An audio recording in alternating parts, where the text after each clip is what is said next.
Hey you guys, welcome back to my channel.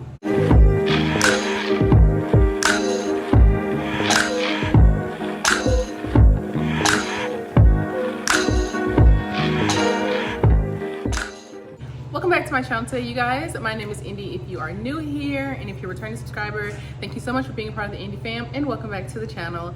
Today we are going to be doing a book haul. I went to Barnes and Noble's about 2 weeks ago, I think, and I picked up a few books. I went in there for only 2 of these books, and I walked out with 3 more, but we're just not even going to talk about that. I picked up 3 books that I have been wanting and 2 books that I just was browsing around the store and I found, and they sounded very interesting to me, and I want to come show them to you guys today. So the first thing that I got isn't a book, it's actually a little keychain, but it is a little eye.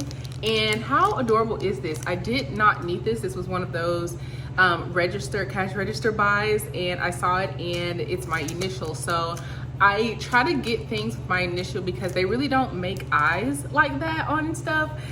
You know, whenever you like travel and you see stuff with initials or names, like I don't see my name because it's not like a normal name. So when I saw this, I was like, oh my gosh, it's glittery and gold and it's my name. It's an eye for my name. So I got this, didn't need it, but why not, you know?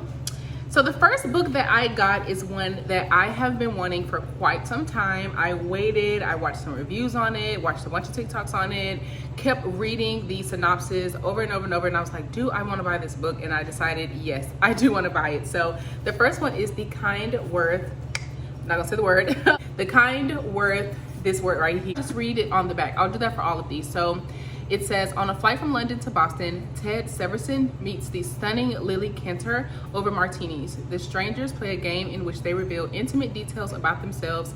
Ted talks about his wife, Miranda, how their marriage has gone stale, how a week ago he caught her in a stunning betrayal. But what begins as playful banter between Ted and Lily takes a swift turn when Ted claims half seriously that he would like to his wife. Then Lily surprises him by saying that she'd like to help.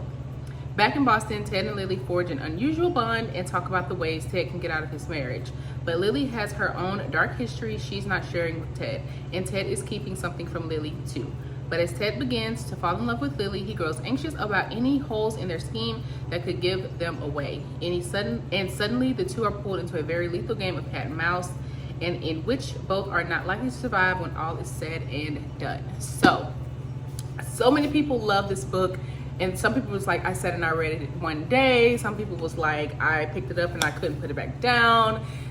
I was sold, okay? So I had to pick this up. Let me know down below if you have ever read this book, if you've heard about it.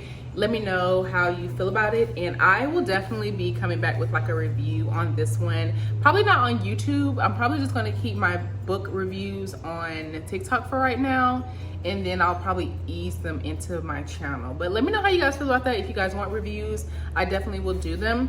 I mean, I wouldn't mind. It'll be really fun. But yeah, let me know. So the next book that I had, actually these 2 books here were on the 50% table. So the buy one, get one 50% off. And was I gonna pass a book sale?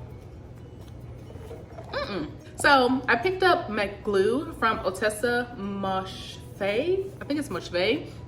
Love this because this was on the like one sitting, read in one sitting table, and I really want to start kind of like dedicating a day to a book. So when I have a weekend or a day off where I really don't have any responsibilities and I can just kind of chill around the house and read and just vibe out, I would love to see if I can finish a book in like a full day. I've done Long Live the Cartel, my favorite book ever as of right now. I actually read that one in like a day.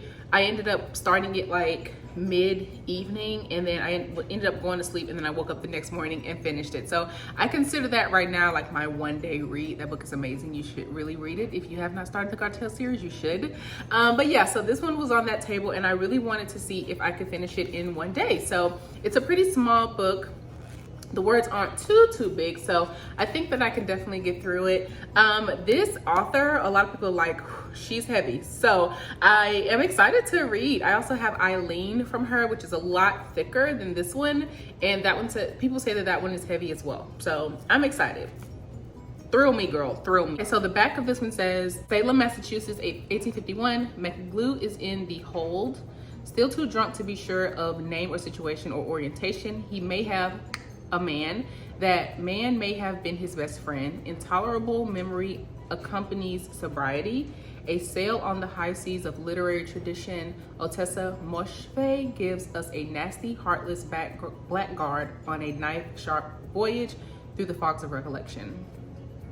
I don't really know what she means by that, but clearly there is going to be some in here, and let's try to figure out what happened. So I'm excited. This next one, I'm a little bit scared because some people say that this one really scared them. So I might actually save this one for like Halloween time or fall or whatever. And I like it because the pages are kind of like rough. I don't know if you guys can see this, but the pages are like textured, which I think is so cool. They're kind of like jagged at the end, which is crazy to me. I think that's so cute. It's like a paperback book with a cover, but not really. Like, it's really cool. So this one is called We Have Always Lived in the Castle by Shirley Jackson. And this one was on the buy one, get one 50% off. So I bought one of these and got the other one 50% off. So this one was $17, this one was $15. So clearly I paid for this one full price and got this one half off. And this one is about, my name is Mary Catherine Blackwood. I am 18 years old and I live with my sister Constance. I have often thought that with any luck at all, I could have been born a werewolf because the two middle fingers on both hands are the same length. But I have had to be content with what I had. I dislike washing myself and dogs and noise. I like my sister Constance and Richard Plantagenet and Amita Philadois, the cup mushroom. Everyone else in my family is. We'll have to see about this one. A lot of people say that it's really good. It's really scary. So girl, we'll see. I love a good thriller though. So this is one of the books I actually went to get. And I love not Books a Million. I do like Books a Million, but I love Barnes and Nobles because you can reserve the book on their website and just pay when you get there. So it gives me some time, and you have 3 days. So you can reserve it on one day and go pick it up in 3 days, and they'll have it for you, and then you just pay at the register. I love that because if it's a really, really popular book and I want to make sure that I get it, I go ahead and reserve it. And then when I get there, I know that I can like peruse and chill, and I don't have to rush and get the book, and make sure that there's a copy there for me. So I really like that. Shout out to Barnes & Noble for that. So this book I had to get. I have been seeing it all over the place. It's supposed to be like a fairy tale, like fantasy type of book. And I thought that the cover was really, really gorgeous. It's called The Luminaries, and it is by Susan Bernard. And I think it's a first in a 3-book series, I think. Let's see. What is, oh, she's adorable. She's adorable. She's adorable. Okay, so this is the excerpt. So it says, Hemlock Falls isn't like other towns. You won't find it on a map. Your phone won't work there, and the forest outside town might just you. Winnie Wednesday wants nothing more than to join the Luminaries, the ancient order that protects Winnie's town and the rest of humanity from the monsters and nightmares that rise in the forest of Hemlock Falls every night. Ever since her father was exposed as a witch and a traitor, Winnie and her family have been shunned. But on her 16th birthday, she can take the deadly luminary hunter trials and prove herself true and loyal and restore her family's good name, or trying. But in order to survive, Winnie enlists the help of the one person who can train her, Jay Friday, resident bad boy and Winnie's ex-best friend. While Jay might be the most promising new hunter in Hemlock Falls, he also seems to know more about the nightmares of the forest than he should. Together, he and Winnie will discover a danger lurking in the forest no one in Hemlock Falls is prepared for. Not all monsters can be slain, and not all nightmares are confined to the dark. So you guys know, well, most of you guys should know that I love Harry Potter. Harry Potter is my jam, top of the top. I am a Hufflepuff through and through. I am a Harry Potter fan. I love it so much. So that will always be my top main fantasy world. I love everything about it.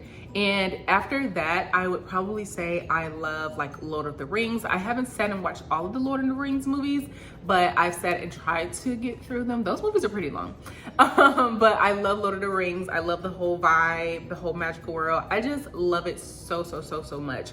So anything fantasy, I'm realizing that fantasy books and fantasy movies, I just can't like jump over into like fantasy books.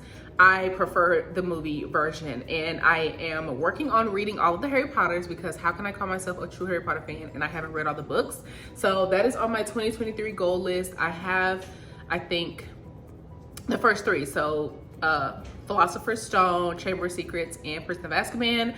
I will be reading those first, and then I'm gonna go and buy the rest of them. So I have been really trying to get into fantasy books because I just love a world that I can go and I can escape in, and the different characters and the different teams. I just love all of that. I really do. So I'm super excited for this. This cover is absolutely gorgeous. I cannot wait until I can have like a real bookshelf and I can display this.